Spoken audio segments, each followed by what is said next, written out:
process to understand how this promotion and those credits are connected to graduating, because that's very important. Why are credits important? And also, why is course selection important for college and career readiness? How are the courses that you take in now going to impact you when you're a senior and as you start to plan for your post-secondary experiences, which is college? So you may think, now what?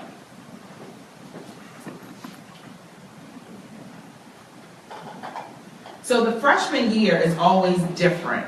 What do you all think, the students? How has freshman year been so far? Been okay? I'm in 11th grade. 11th grade? Okay. He's in 11th grade. So you passed the freshman year already. So a freshman year in high school can be a challenge. It's different. It's an adjustment. You're meeting new friends. You have new teachers. You have new classes. You have a whole new experience. And the expectations are different. And sometimes we underestimate all the things that a student has to do during that freshman year. And they get involved in sports, their activities. And it can be overwhelming for some students. And in the back of your mind, although you may be thinking that you want to go to college, you may not start to plan for it. And in 9th grade is that planning year for a lot of students. It's important to maintain communications with teachers, with counselors, with the gear coordinator, with administration to be able to help you navigate the process in school. So you have to have a plan. And you have to think about this as a journey, and typically this starts way before you get into 9th grade. You should be thinking about what your plan is. So your journey in success is not going to look like everyone else's. Just like a road is straight, sometimes if you're going down 50, it's straight, but some roads are have some curves and some winds in them. So you have to be prepared for those things. So some tips to be able to help you to do that is be organized. That's very, very important. You have to be organized starting that freshman year. You have to be motivated and ask for assistance. Now, I can't even think of that something gets the... I don't know. Yeah, you all know what I'm talking about. So you have to be motivated. You have to be driven. You have to figure out, what am I going to do to outwork the next person? So you have to make that happen for yourself. And be an advocate for your education and your classes. You have to make informed decisions, and you are your best advocate. And parents, you are an advocate for your student, and we want to hear from you. We're in this job because of students, not because we don't service students, but because we service students. That's why we're here. You have to be responsible. You have to meet deadlines. You have to follow up and follow through. Those things are important. And seek information.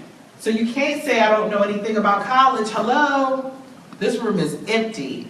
So we would hope people would come and seek out information.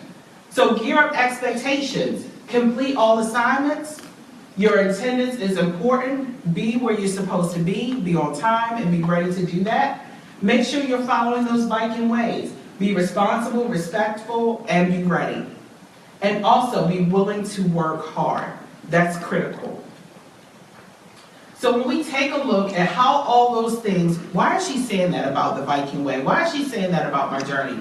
All those things start to make sense as you plan for college and you look at the program of study. And I'm sorry, that is so small. But in essence, what that says, that is a statement which is lifted right out of the program of study. And that's from Dr. Wagner, that talks about why the program of study is so important, and it offers a variety of information that will help you meet the graduation requirements. And that book is a resource and a tool for students. Also in that book, and what you need to know as a freshman, there are some graduation requirements, and those are critical. Your high school assessments, and you'll be telling me you will be taking the PARC assessments.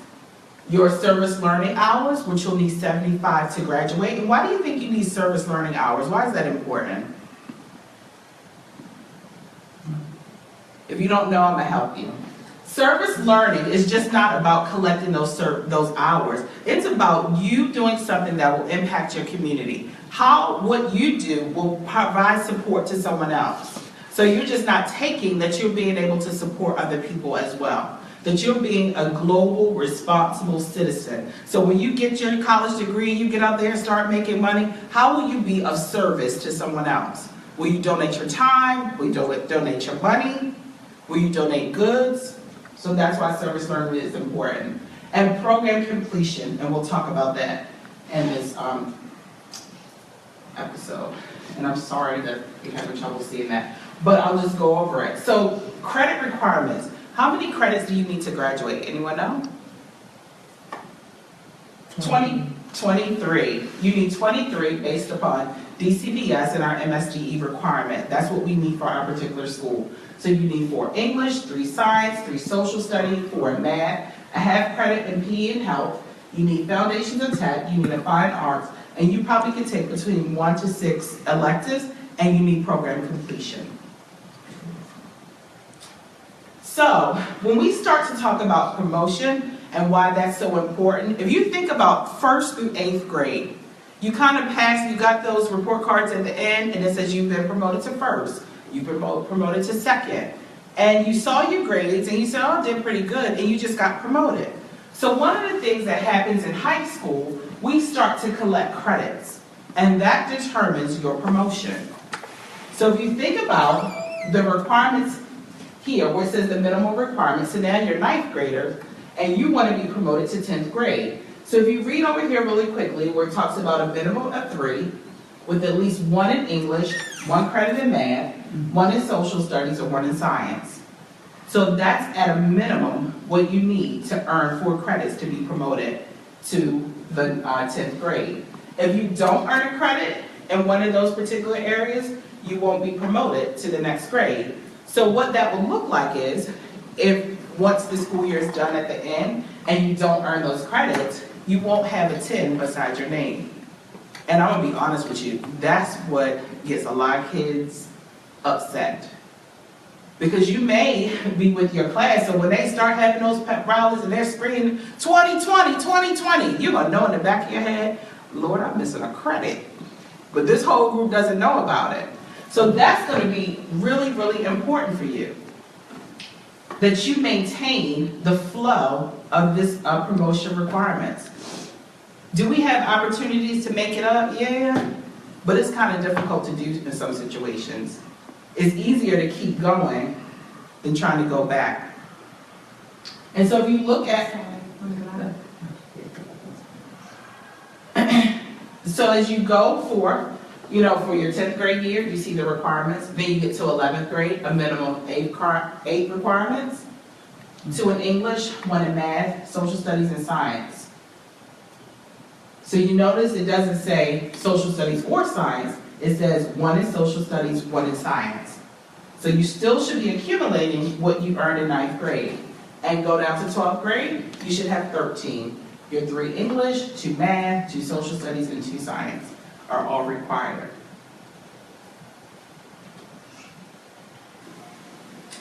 And I'm sorry, this is kind of fuzzy to read as well. But program completion, there are different options that we offer here at Dorchester County Public Schools. How many people know where DCTC is? Wave your hand in the air. So there's some opportunities for you to go over to DCTC. DCTC is not our old Voltec. You remember the old Voltec building? People didn't like to go. It is totally different. There are opportunities for you to have a dual experience, to take some courses as well as to take some classes and earn your foreign languages for college and career readiness, which is important.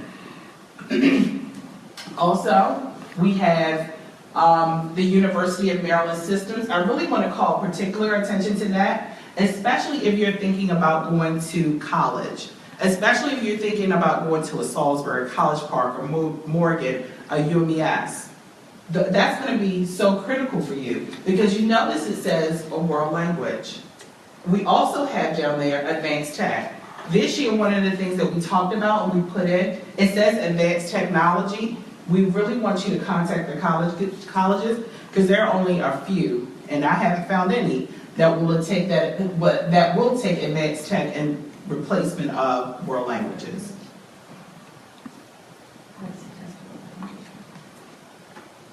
So again, I just wanted to bring this back to the forefront of our minds. Procedures for promotion. It's best to pass the course the first time. I got a sneaky suspicion this group is probably doing okay. Probably doing okay. But just to kind of embed that in your mind, to pass it the first time. Why is course registration important to college and career readiness? The course selection can create a profile for colleges to review. It's your transcript. And to help you enhance your skills to find a best fit college for you.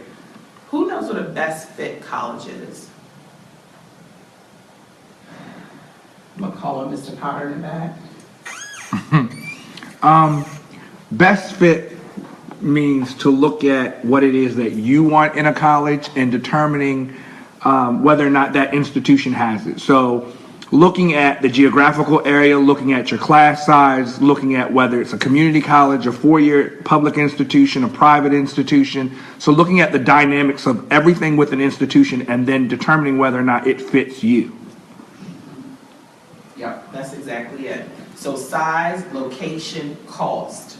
Think about that when you're thinking about best fit. And also, I put your family, because when you send kids to college, you're not just sending that one son, you're not sending that one daughter, you're not sending your one child, your whole family kind of goes to college. And this is why I say that. When we talk about best fit, because kids always say, I want to go far. I need to go down to Atlanta.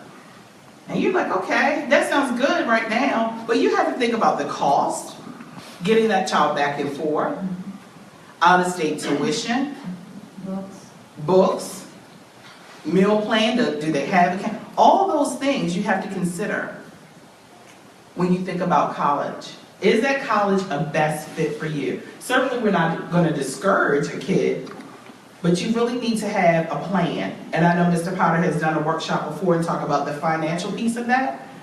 That is really important to consider when you talk about best fit for your students. So when we talk about that profile, this is a transcript, and this is what a perfect transcript. It's all A's on there. So colleges are going to get a transcript with this one. Let's hope yours is all A's. It's going to be from your 9th grade year up until your senior year. If you've taken Spanish or algebra in middle school, that will be reflected on your transcript as well. One of the things that colleges, and this is just a map of colleges all over the 50 states, one of the things that colleges start to look at, they look at that 9th grade year, that 10th grade year, that 11th grade year, and that senior year, you're applying to colleges. So they're really not looking at September to November.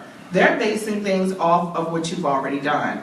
So sometimes I know it's a tendency you think you can slack off in 9th grade, but that is an important year. You're starting to build that foundation and build that GPA in 9th grade. 11th grade. Dr. Horsey, can you talk a little bit about the cumulative GPA and how that's calculated from the 9th all the way through? And then sometimes if the GPA... Small group of things. Cumulative GPA is really, really important. And on your transcript, your cumulative GPA is only calculated after your freshman year, sophomore, junior, and senior year. So typically what happens is a lot of times students will try to get their cumulative GPA up during their senior year. And it's a little bit too late for that because, again, your cumulative is calculating everything. So again, going back to that 9th grade year, you hit your 9th grade year pretty hard and have a solid cumulative GPA and try to keep that up so that by the time you get to your senior year, your GPA is solid. And you're not trying to have to play catch up because, again, colleges and universities are looking at your cumulative GPA, not your term GPA.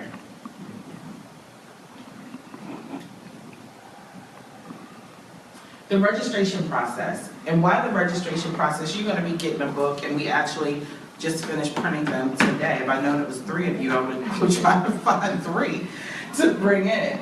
But it's important because this book offers all of our course selections. So when you go to register, anything in this book is fair game. So when you're talking to your school counselor about what you want to take and what your child wants to take, anything that's in this book, we're offering. So for 9th graders, your school counselor is Mr. Thomas, and he'll be working closely with you, and you'll be getting some information. We're actually meeting next week as a counseling group to talk about the rollout of our registration. For 11th grade, Ms. King will be sharing information with you, and your child is a freshman as well, so Mr. Thomas. So you'll be getting information home about our program of study and how you use this program of study to register for your courses. That's going to be important. And if you ever have questions, make an appointment to see your counselor to talk about some things in this book or how you want to kind of design course options for your students. Do you know what color it is this year? The same color. Is it the same color? So this is, once you register for your classes, this is a 10th grade, how do I get promoted again? Because I really want you to keep that in your mind. Once you register for your classes, it'll look like this. Your counselor will print off a sheet, even in the 11th grade, that talks about the courses that you'll take. And you see this 10th grade, and this is why I printed it out, because you have a math, English, a fine arts, biology, and social studies. This particular student is doubling up in math. But they also have electives down at the bottom, so you have to choose alternatives as well. 10th grade is also a important year because you're doing a lot of the state tests that year. You're gonna, like this kid, you're gonna take the Park 10, and there's a passing score in order to graduate for that. And if you're in biology, you're taking a biology test and the government HSA. So you guys are in doubles, are you in double classes? Like English, don't you have a double sometimes? Yeah, next year, most of your classes are going to be doubles. Yeah. That's a good point. Thank you. So, what are colleges looking for? My child is just a 9th grader. So college planning starts now. We've had discussions even with elementary, because early planning is always critical. Colleges and universities are looking at the grade point averages, and Mr. Potter talked about that, and that starts during the 9th grade year, because that's so very important. You should start to do research about colleges now. Anyone, what are you interested in now? Any places? Johns Hopkins and the Naval Academy. Johns Hopkins and the Naval Academy? Oh, he hasn't told me. He hasn't told you anything? Good. Salisbury University. Salisbury University. Well, I can say he's always talking about, UMBS. UMES. Yeah. And you have an older son, too, right? Yeah. Yes, Sure. sure, yep. Who's The 9th grader is Xavier. okay. So we talked about best fit, and also this is important, be realistic about your choices and selections. That is so important. So if you think about it, and I would use myself as an example, if I was a senior in high school, and I said, oh, I really want to go to Harvard, I don't think that was going to work out. That wasn't going to be a best fit. That wasn't even going to be an option. So you have to be realistic about where you want to go. What is that going to look like? So I can't say I'm a senior in high school and I think I want to go to Harvard, and I know that I don't have what I need to get to Harvard. I have to look at something that's going to be a realistic and a best fit for me, and also discuss that with my family. Also realizing that sometimes maybe somebody in my family doesn't know. Maybe I need to speak with my counselor. Maybe I need to speak with Mr. Potter. And also ask for assistance. Don't be afraid. Don't wait till the last minute, because I guarantee you this whole room full of people that's absent. Maybe some people, if Mr. Potter has somebody on Facebook back there live. Those 2 people, hi folks. Those 2 people are going to just flood us with questions, and that's going to be cool too. So when we think about Salisbury University, and when I was in high school, it was called Salisbury State back in the day. So when you look at the requirements for Salisbury State, and you look at what we talked about for our program of study and some alignment there, when we talk about that University of Maryland systems, Salisbury is looking for 4 English classes, 3 social studies, 2 credits in a lab-based science, 4 credits in math, must be Algebra 1, Geometry, and Algebra 2, must be completed the final year of high school. So they want you to take a math, and that changed a couple of years ago. You should be taking math every year of high school. That's true for a lot of colleges. Very true. And also, when they talk about the world languages down at the bottom, or technology approved credit. So they do have it here, but for this, and we put in our program of study this year, before you say, oh, I'm not taking world languages, you need to talk to Salisbury. But we're gonna encourage you to take those world languages. That's gonna be important. I would go with the world languages, to be quite honest. We have Spanish and German. Spanish and German. So it says or, but I would like to think the world languages kind of top that out. And with Salisbury, when I was looking at that, I think they're looking for like a 3.5 GPA or higher, I'm gonna say. Because so many people are looking to get into Salisbury. It's become very competitive. And again, just taking a look at UMES, they have the same requirements when you talk about the English, the social studies, the lab-based science, the math is the same. And you notice for UMES, they said foreign language. They don't talk about the advanced tech down there. They both have certain SAT requirements, ACT requirements. They're looking for well-rounded students. They're looking for you to be able to explain about yourself, about your service, about how motivated you are, how you get things done. They're looking at that blueprint. Your blueprint is your transcript. What does that transcript look like? Did you take the most challenging courses in the program of study? Or did you wait? Like I know some friends may do, and you kind of thinking what Mr. Potter talked about, you may think, oh, I need to get my GPA up real quick, so I'm gonna take some math, I'm gonna take some strength and conditioning, I'm gonna take this, I'm gonna take that, and you think that's gonna bump your GPA up. But they're looking at 9th through that junior year to make those decisions. We want your child to be college and career ready. We talked about this slogan, keep it 100, and kids say that all the time. I'm gonna keep it 100 with you. They don't say that. I'm gonna keep it 100. So, what that means for us, we want 100% of the Gear Up cohort to graduate. We want 100% of any DCPS student graduating class to graduate.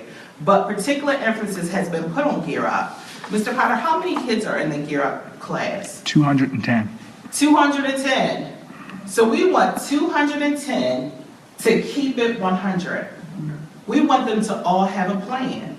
We even want you to have a plan, young man in the back, junior, to keep it 100, to graduate with your class. And the only way that you're going to do that is being able to make sure you're being promoted, that you're taking some rigorous courses, that you're being motivated, that you're following directions, that you're seeking assistance, that you're making sure that you use your program of study, parents, that you're staying engaged, folks on Facebook, that you're staying engaged with us, because that's so important. Questions? Comments? You mentioned the SATs, and I don't know if you want to, this year is the first year, right? We're offering SATs to all juniors. Yes. I thought that's interesting because in the past years, we had to get the kids to come on the weekends and encourage them to take the SATs. This year, all juniors are taking the SATs on one day. Don't really have a choice. So as you kind of move along, that's something that you probably will hear more about, the college and career readiness endorsement. And those students are a part of that, I want to say movement that's going on right now with college and career readiness. Any questions that you can think of?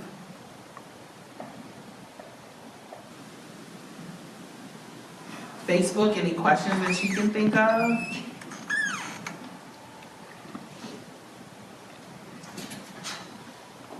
That means you have all the knowledge.